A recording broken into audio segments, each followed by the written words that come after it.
Hello everyone, welcome to the last episode of our podcast series Decode Your Inner Health. Today we'll be discussing one of the most important relevant food myths, protein. During this episode, we will shed light on how excess consumption of protein can increase your risk of coronary heart disease.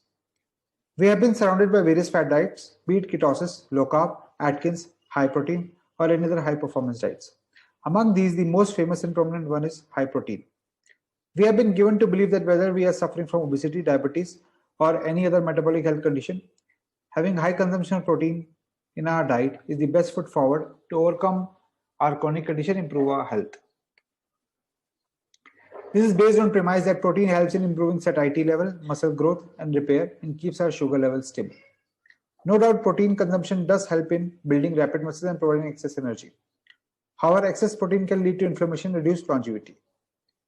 People who are looking to build muscles are on weight or are on weight loss regime, suffering from obesity or type 2 diabetes are told to have high amount of protein in their diet, varying from 35% to 50% total daily calorie intake, consisting of plant and animal-based source of protein as well as whey supplements. If this resonates with what your nutritionist, coach, or trainer have been preaching to you every day, you are in for a shock. Excess protein consumption actually feeds protein fermenting bacteria in your gut as types Botrytis.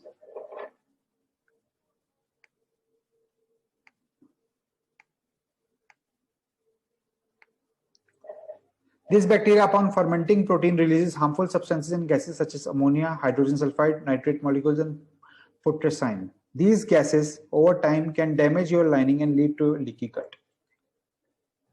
These gases, when released continuously due to high protein consumption, can cause serious issues such as blockage of arteries and even heart stroke. Think before you blindly follow recommendation of your doctor, trainer, or nutritionist. So, if excess protein is so harmful, what is the way out? What should be part of our meal plate to make sure that we do not damage our gut lining? It turns out that by analyzing activity of your gut microbiome, you can learn if you are consuming excess protein that feeds these bacteria and release harmful gases. Such evaluation will also help you learn which foods you should minimize and which one you should eat more frequently.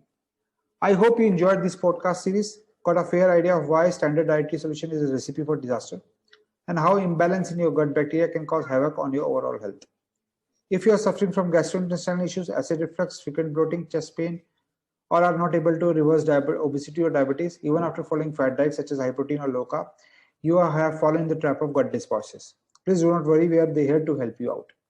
Hop on for a free assessment or discovery call on the link given in the description to learn how personal dietary and lifestyle recommendation can bring your gut microbiome back to equilibrium.